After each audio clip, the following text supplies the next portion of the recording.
Donc là, je suis sur la table à cartes, qui est une zone vraiment importante dans le bateau. C'est un endroit qu'on a vraiment essayé de bien travailler, parce que c'est là où on va tracer nos routes, regarder où on se situe, l'avancement, etc. Et donc c'est vraiment un endroit qui est important. Surtout que nous on navigue beaucoup à la carte justement et pas trop avec des ordinateurs. Donc c'est encore plus important pour nous. Donc bah, table à cartes, comme son nom l'indique, c'est pour ranger les cartes. Donc on a ici une petite zone un peu placard dans laquelle on vient ranger la plupart de nos cartes qui sont là. On a aussi les carnets, etc. Et puis c'est pratique parce que c'est ici avec un petit ressort qui permet de la bloquer en hauteur. Donc ça c'est quand même assez sécurisant parce que quand on est en mer, on n'a pas envie que ça nous tombe dessus.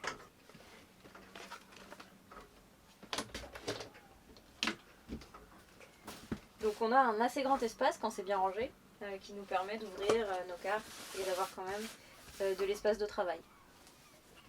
Donc juste à côté, il y a un petit placard qui est assez profond puisqu'il va jusque là-bas et dans lequel on range les crayons, les paires de ciseaux, tout ce qui peut nous servir. Et il est fixé avec un petit aimant là pour pas s'ouvrir pendant la navigation.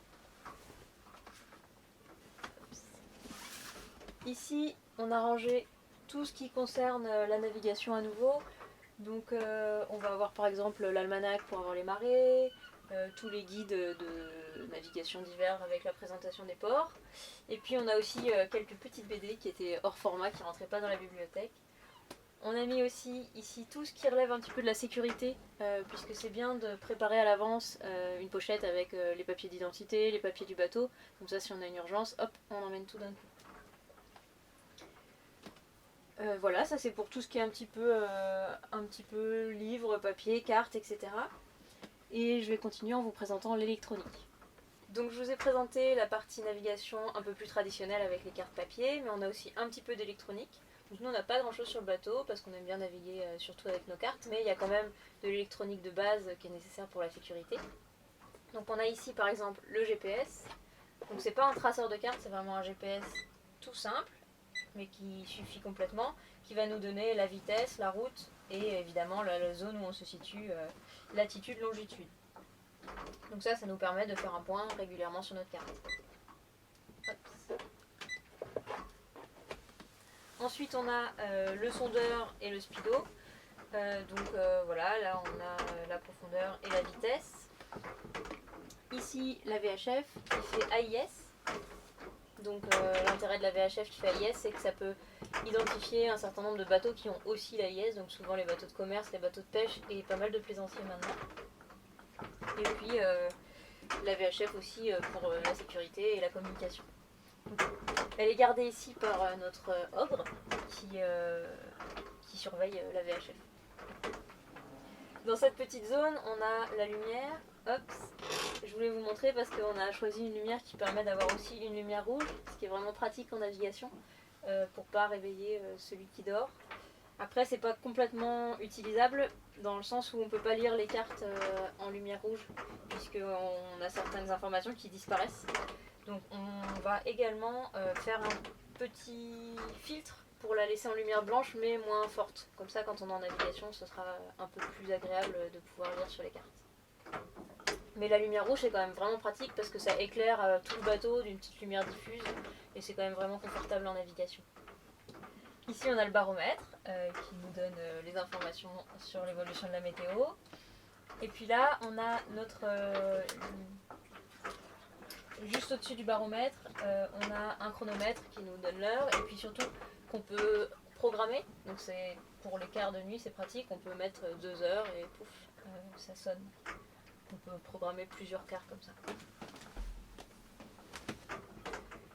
Sur la partie arrière, on n'a pas en haut, c'est pas des choses qui relèvent de la navigation, c'est vraiment du rangement.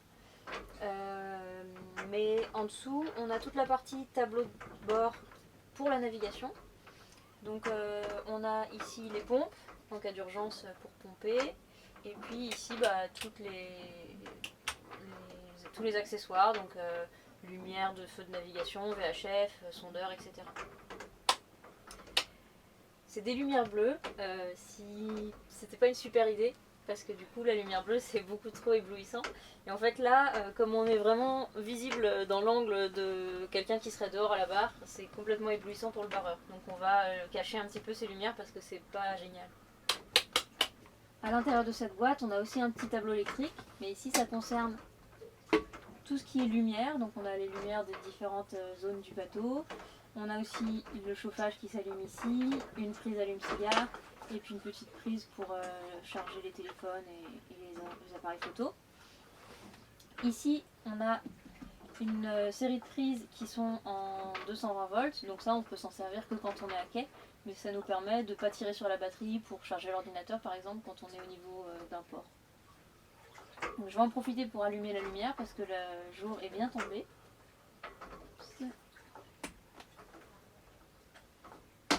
On s'est fait un petit poste de travail ici qui nous permet de se mettre des petits documents. C'est bien pratique en navigation quand il y en a un qui, pendant son quart, a envie de dire quelque chose au suivant, de mettre les informations courantes, les horaires de marée aussi, comme ça, hop, on n'a pas à chercher, c'est directement là. Et puis on a le crayon, le compas, comme ça c'est pareil, on ne cherche pas quand on en a besoin. Et la VHF portable qui nous sert dans les arrivées au port ou en cas d'urgence. En dessous, c'est un siège, mais c'est aussi comme toujours dans un bateau, un placard. Ici, on a décidé d'y ranger ce qui pouvait servir un petit peu rapidement en urgence. Il y a notamment des pinoches.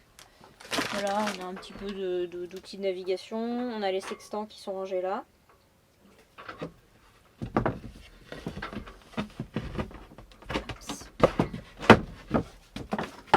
Et en dessous, alors là il y a les PC, mais en navigation évidemment on les laisse pas là, là c'est parce qu'on est au port.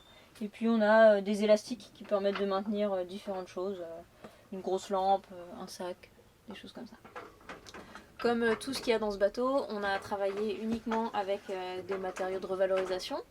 Donc le bois c'est soit du contreplaqué, donc c'est pas du contreplaqué marine.